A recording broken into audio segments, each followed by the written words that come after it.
Forget everything you have ever been taught about medieval warfare. Forget the noble knights fighting for the love of their king. Forget the loyal peasants defending their homeland with pitchforks. For over 300 years, the blood-soaked battlefields of Europe were not ruled by patriotism, or honour, or even religion. They were ruled by cold, hard cash. War was not a duty. It was a highly profitable, ruthlessly efficient multinational corporate enterprise. If a king or a wealthy empire wanted to fight a war, they didn't draft their own citizens. They simply opened their treasury and rented an army. These were the free companies. Tens of thousands of professional killers who roamed the continent, selling their swords to the highest bidder. They were terrifyingly effective, deeply cynical, and loyal to absolutely no one but their paymaster. And when the gold ran out, they didn't just pack up and go home. They turned their weapons on the very people who hired them. You are watching Be Explained, and this is The Dogs of War, when mercenaries ruled Europe. Okay, so to really understand how crazy this system was, we have to rewind and look at the map of Italy in the 1300s. If you look at Italy today, it is one unified country. But back then, it was a fractured mess of incredibly wealthy, independent city-states. You had Florence making a fortune in banking. You had Milan dominating the weapons trade. And you had Venice. Venice was literally building a global superpower out of a muddy swamp, dominating the seas and pulling in massive amounts of wealth from international trade. These cities were rich beyond imagination, but they had a massive fatal flaw. They didn't have standing armies. Think about it. If you are a rich Venetian merchant or a Florentine banker, you do not want to go stand in the mud and get stabbed with a spear. You want to stay in your beautiful marble palace and make more money. So when these cities inevitably went to war with each other over trade routes or borders, they just outsourced the dying. They hired freelancers. These mercenary captains were known as the condottieri, and that word literally just translates to contractor. When a city wanted to start a war, they would sit down with condottiere and sign a strict legally binding contract called a condotta. It was exactly like hiring a construction company today. The contract laid out exactly how many infantrymen would be provided, how many horses, how much the monthly fee was, and exactly how long the war would last. At first, this seemed like a genius system. The rich guys stay safe and the professionals do the fighting, but there was a massive catch. The condottieri quickly realised something important. If war is your business, peace is your enemy, and getting your men killed on the battlefield is terrible for your profit margins. Armour is expensive, trained horses are expensive. So, Italian warfare morphed into this bizarre, almost bloodless game of chess.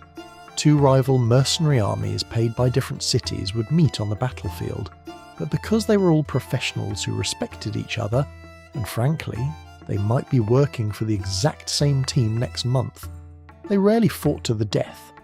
They would march around, outmaneuver each other, take a few prisoners, ransom them back to the other side and declare a winner.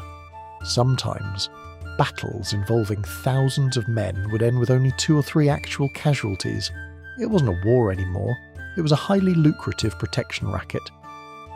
But as the centuries passed, that gentleman's agreement was violently erased, and it was erased by a new, far more terrifying breed of mercenary marching down from the dark forests of Germany. By the late 1400s, the Holy Roman Emperor looked at this Italian system and realised he needed an infantry force that actually killed people. He needed a force that could crush anyone in Europe. So, he created the Landsknechts. If you saw a Landsknecht on the battlefield, you knew exactly who he was, because they dressed like absolute lunatics.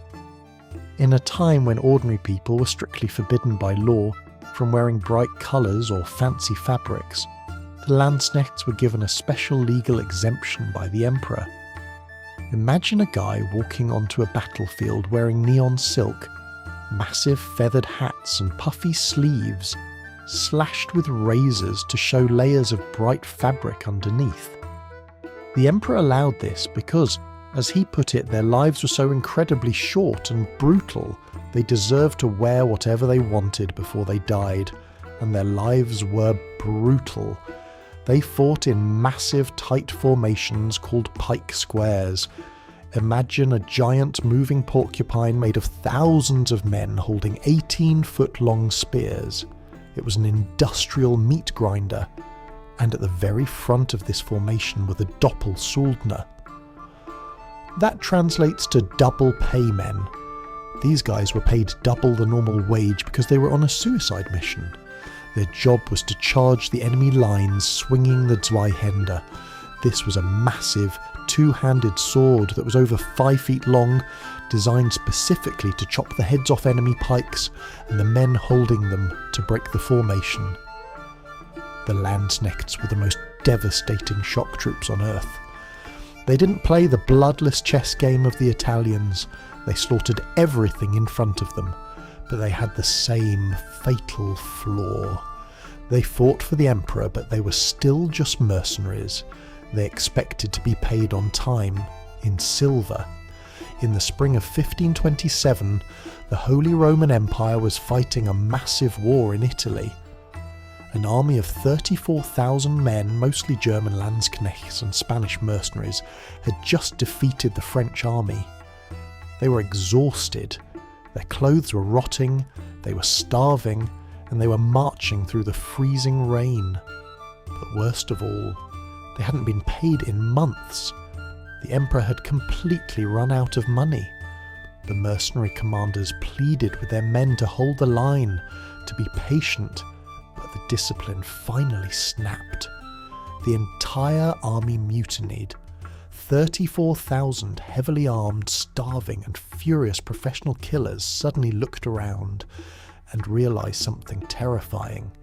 They didn't need the emperor's permission to get their silver. They were already standing in Italy, and just a few days' march to the south sat Rome. On May 6th, 1527, 34,000 starving mercenaries smashed through the walls of Rome. This wasn't a military occupation. It was a heavily armed mob breaking into the richest vault on earth. For 8 terrifying months they tore the city apart. They stabled horses in the Sistine Chapel, melted down priceless relics, and tortured merchants in the streets. The Pope barely escaped with his life, and Rome's population plummeted from 55,000 to just 10,000 people. This, a nightmare, was the ultimate wake-up call for the kings of Europe. They finally realised a terrifying truth about the business of war. You cannot rent a superpower. A mercenary is a weapon that points in both directions, and the moment the gold stops flowing, the weapon turns on you. And that is how the modern standing army was born. Not out of patriotism, but out of absolute terror. The empires of Europe finally learned that if you want to keep your throne, you have to hold the sword yourself. This is Be Explained. If you want history without myths or noise, subscribe, because the past still shapes the present, and here it is explained.